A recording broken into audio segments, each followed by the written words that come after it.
ఏదైతే ఎస్సీ వర్గీకరణ మరి సుప్రీంకోర్టు తీర్పు ఏదైతే ఇచ్చిందో ఆ తీర్పు వెలువడి నేటికి మరి సంవత్సరం అయింది.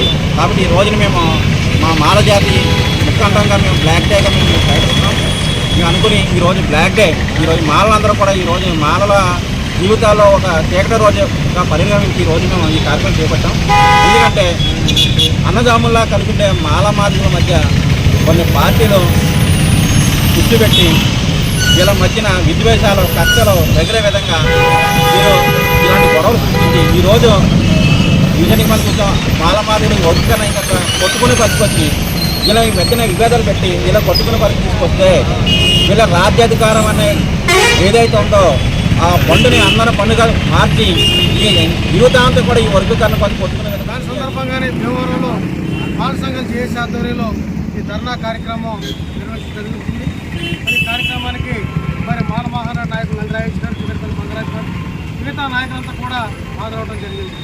మరి వర్గీకరణకు వ్యతిరేకంగా ఆగస్టు 3వ తేదీన మరి కుప్పం నుంచి మరి రాజ్యాంగ రక్షణ సదస్సు పాదయాత్ర ప్రారంభమవుతుంది.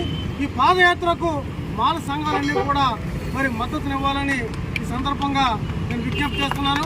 ఎస్సీ వర్గీకరణకు వ్యతిరేకంగా మేము మరి ఎన్ని పోరాటాలు చేయాలన్నా మేము చేయడానికి సిద్ధంగా ఉన్నాం. ఈ ఆగస్టు నెలలో భీమవరం పట్టణంలో మాల సంఘాల జేఏసీ ఆధ్వర్యంలో మరి ఒక సదస్సు కూడా ఏర్పాటు చేస్తాం. అన్ని మాల సంఘాలు కలుపుకొని మాలలను చైతన్యపరిచే కార్యక్రమాన్ని నిర్వహిస్తామని ఈ సందర్భంగా తెలియజేస్తాం.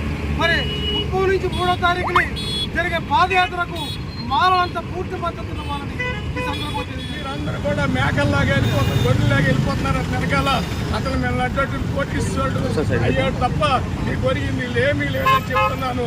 త్వరలో మళ్ళా సుప్రీంకోర్టు ఇదే అధిష్టానం, అది సుప్రీంకోర్టు న్యాయస్థానం మరలా వర్గీకరణ విషయంలో వెనక తగ్గుతుందని నేను నమ్ముతా ఉన్నా. మీకు చేతనవుతే మీకు అన్ని పార్టీలు సపోర్ట్ అంటారు కాబట్టి దేశవ్యాప్తంగా వర్గీకరణ చేయమని డిమాండ్ చేస్తా ఉన్నాం. ఎందుకంటే దేశవ్యాప్తంగా చంద్రలే డెవలప్ అయ్యేది తప్ప మేము ఉన్నది మాలలు ఆంధ్రప్రదేశ్ తెలంగాణ అంతా పెట్టడం లేము మేము. కానీ మీరు అర్థం చేసుకోవాలని మీరు అందరూ కలిసి ఐక్య పోరాటం రాజ్యాధికారం వైపు వెళ్ళడానికి ఐక్య పోరాటం మాదీలు కూడా మాలతో కలిసి రావాలని కొద్ది అవకాశం కలిపి మీ అందరం తెలుసు. జై భీమ్.